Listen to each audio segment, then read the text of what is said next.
Hey fam, welcome back. Tisha here to talk to you all about Heart and Hustle Houston. This is season 1, episode 1, Making It Rain.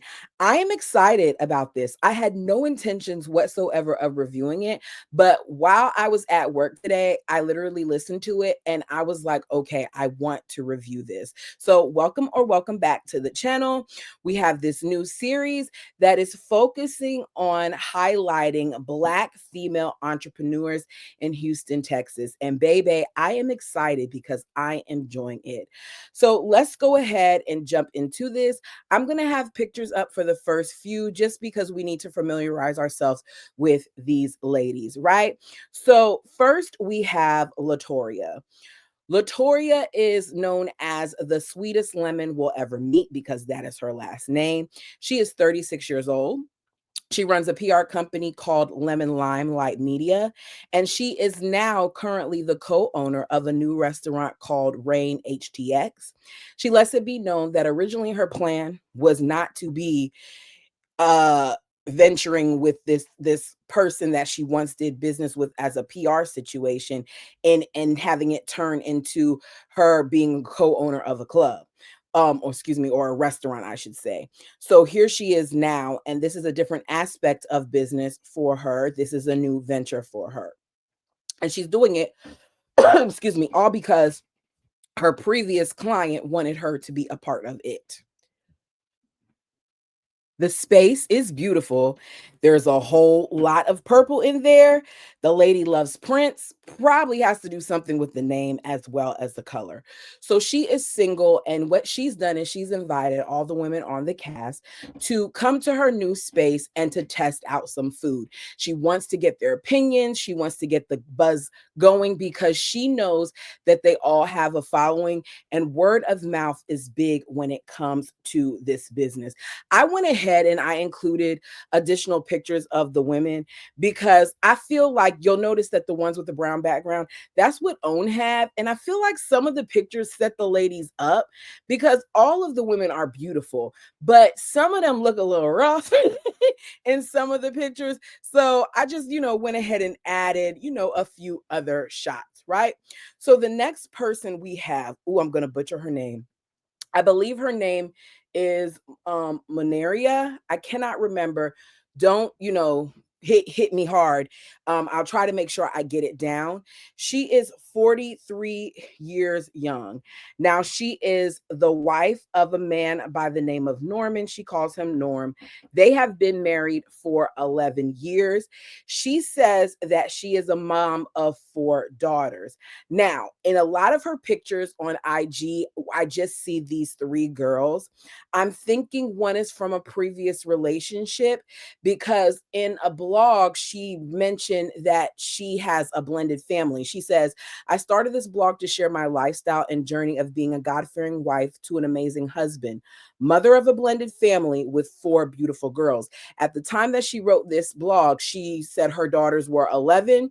She had twin 3-year-old daughters and an 8-month-old baby. To give you some perspective, a couple months ago, she put on IG that her twins turned 9, which is part of the reason why I'm thinking that her other child is from him. But either way, she has 4 daughters.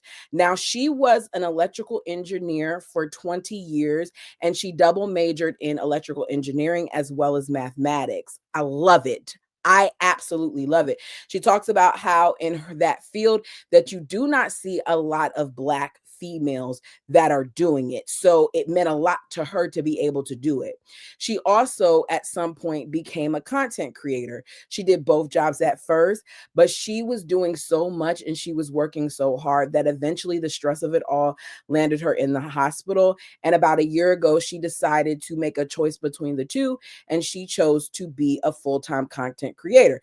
Makes me feel like she makes more money from that. She didn't say that, but it also makes me feel like she gets more joy out of that. So next we have Chloe. This one I think I'm gonna keep my eye on. Now, she is 44 years old. She is called the straight shooter. I mean, she's the one that tells it like it is because we see her later on at the restaurant tell Elena that she is a baddie and her husband isn't fine. So she clearly doesn't mince words anytime you go talk about the girl's husband and the way he looks. She is 44 and she is known as the premier wedding as well as event planner. I did look on her IG. She has done some beautiful work. She has a son by the name of Nico. Sorry that this is so blurry, but it was hard for me to find a picture of him on her IG. This was just a screenshot that I took from off of somebody else's Instagram page. And there he is. He is probably 24 because she said she had him when she was 20. So he is from a previous relationship. She also has two daughters, Nolan and No is it Noah? Hmm. I can't remember her other daughter's name. But she has these two beautiful girls from her husband. Now, she and her husband were married for 7 years. And then 2 months after they got married, because they got married on their 7 year anniversary. So, They dated for 7 years. They got married on their 7 year anniversary. Y'all don't edit.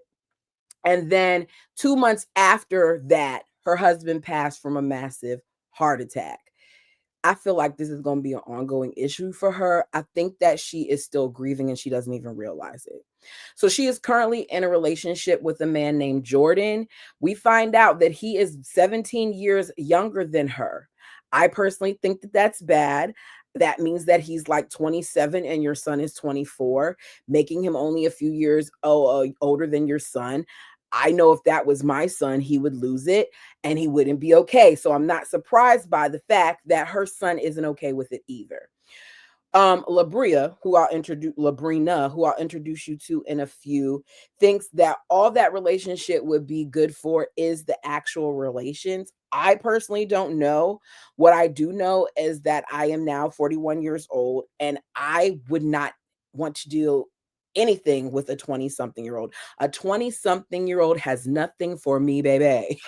Like nothing. There's no way. But to each his own. If she likes it, I love it. Not my thing. Tell me if it would be yours. So some of the ladies are down with it, some of them aren't. Next, we meet Labrina. Do I want to show her first? No, I don't want to do her next. Hold on. Because I want to get to Elena. Let's talk about Elena. So Elena is 38 years old. She's the one that I told you that Chloe says something about her husband's looks. So she is the founder and CEO of the beauty brand called Color du Jour. I believe it's called DUJOUR. Based on her IG, she's a big deal. She does glam. On her page, I've seen Angela Simmons. I see Kadeem, who is the wife of DeVell Ellis, who also is now on another show on BET. I haven't watched it, don't know the name of it. I see Shawnee O'Neal. I see Mimi Leaks. I see Eve. I see Latoya Luckett. So she has some big people on her page. And that was just at me looking at the first, few pictures. She is married to her high school sweetheart named Josh. I don't know if her and Josh are going to make it. I don't currently see him on her IG, but that doesn't necessarily mean anything because there are a lot of couples that do not post each other. She says that he is the only man that she's ever been with. They have been together for 21 years. They've been married for almost 15. They have two beautiful children together, a little girl and a little boy. She says that she doesn't always wear her ring, especially if it doesn't match her outfit. This, of course, because a topic of conversation amongst the ladies. It is clear to me that things aren't great, especially with her making comments like behind the scenes, she has a lot going on and her needing a breather and them trying to learn to be best friends again and them sleeping in separate rooms. When I hear things like that, I automatically feel like, okay, this woman came on this show to be ready to show the world why she dumped this man. Like, I'm going to show my family and friends why we aren't together anymore. I kind of feel like a lot of times these women come up here because they're looking for an out. And it's not that she needed a financial out, because she's a success on her own. She doesn't need the man in order to be successful. But I do feel like I like her. I like her. So next we have Labrina Jackson. Now Labrina is 35. I don't normally like to say this early on, but I really like Labrina for now. I hope she doesn't make me upset and make me feel disappointed, but I like her and I love what she is bringing. Now, she is also one of the ones that I could tell based on some of the things she says, she's going to be one of the ones up here that speaks her mind. She is married by to a man by the name of William. They dated for 10 years and they have been married now for 2. She lets us know very early on that it wasn't always easy. We'll get into it.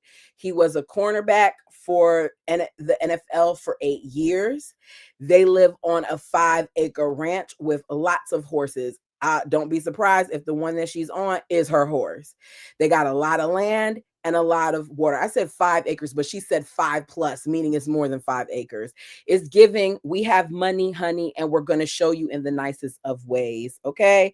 She has 2 children, a daughter and a son, and she owns a spa in Houston. Next on the list is Ro. Ro is 39. I don't feel like we heard as much about her as I would have liked to, but there is time, so we probably will hear more. She is a mother. I think that they did her dirty. Do you see this? Do you see this? Let me take myself off the page. Do you see how gorgeous she is? What is this? What is this? I mean, not to say she's not pretty here, but it's like, did they forget to do her contour or something? It's giving night and day. And I got this off of her IG page. So this is the same girl, you guys. Did y'all not use any type of lighting when you took these pictures? Like, what is going on? Anyways, so this is Ro. Ro, as I said, is a mom. This is her and her daughter. Sorry for the side shot. I saw another shot, but I couldn't tell if that was her as well. But under this picture, she congratulated her daughter for graduating. So we're going to say that, I'm just going to go with this for now. If we see more of them, then maybe I'll put, more out there. But because she doesn't have her daughter just, out there like that, I don't feel like I need to put it up. But she is a mom and she's a general manager, and she is known in the restaurant and nightlife world. She is also a consultant of a group that is called Organized Chaos Group. As I said before, the ladies are all at Reigns, right? They're all Rain HTX, because Latoria is having them taste this food. So the service is slow. Like, it's super slow. The ladies keep waiting and waiting for basic stuff like drinks. If you're struggling with drinks, then I'm wondering how you're going to do with food. And it's just this one table of women. So why is it so hard for you to service these 6 ladies? But they're sitting there and they're waiting. And the ladies are making mention of the fact that they're slow service. Latoria is making excuses for how slow the service is, talking about how, resources are limited and they aren't open yet. And Labrina tells Latoria, like, look, the standard is the standard. I said, oh, this is when I said I like her, because I'm glad that she said this. She says, Black owned business or not, there's certain expectations. And she says how even with her spa, she may not be a Four Seasons, but she runs like she is. She's putting that out there. So it can't be said that she isn't, like, up there with the rest of them. She says that Black owned business or not, basically don't give people a chance to talk about your business in a negative light. I said, thank you, Labrina. I try so hard, you guys, and I know some of you all do as well, to support Black owned businesses, but I find myself more times than not being disappointed in the service. I do not go in there trying to do the comparison game, especially when you cost more than some other establishments. I understand that overhead and all those things come into place. But if I come into a business and I'm expected to spend more money, then something as simple as common courtesy goes a long way. Something as simple as you apologizing for the wait goes a long way. But you ignoring it or you dismissing it is a problem for me. And I say this as someone who is very aware of how, I know how my community comes across as well. I know I've been to a lot of Jamaican spots and they're rude. The ruder they are, the better the food. Y'all know y'all been to some holes in the wall where the food is great, but the attitude of the people giving it to you is trash. But you don't want that. Like, you want to go into a place, especially now with the way things cost, is you want to go into a place where you can enjoy yourself, especially a place that looks so luxe as that place, right? So Latoria better tap into Ro, and she did say that she may have to talk to her because she does have a background in consulting. So you see who's on the screen, right? I got the names up here. Elena is invited to Latoria's home, right? She wants to check in on her friend because Elena feels like Chloe did too much when she mentioned that her man wasn't fine, right? She feels like Chloe is unable to pull the caliber of men that she pulls. If you say so. Um, I don't think it's a comparison thing, but basically she's saying Chloe's a hater and they've all known each other for a while. We find out that her and Josh are going through some stuff. Josh quit his job to work with her. I want to know what his job was. Them working together has created some issues. She talks about how if you're married and you work together, you got to be prepared for some of the stuff that comes up. So now, not only has she kicked him out of the business, but she's also kicked him out of her bed. Next, we see Labrina and William are hosting a couples night.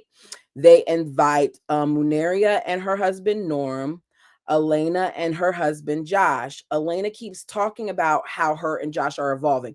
The question is, how are you and Josh doing? Oh, we're evolving. We're evolving. We're working on things. We're evolving. Everybody in the room can tell that she's holding back. I get that she wants her privacy, but just say you rather not talk about it. There's there's it's obvious that these two aren't on the same page. So we go from that. The girls talk outside, whatever.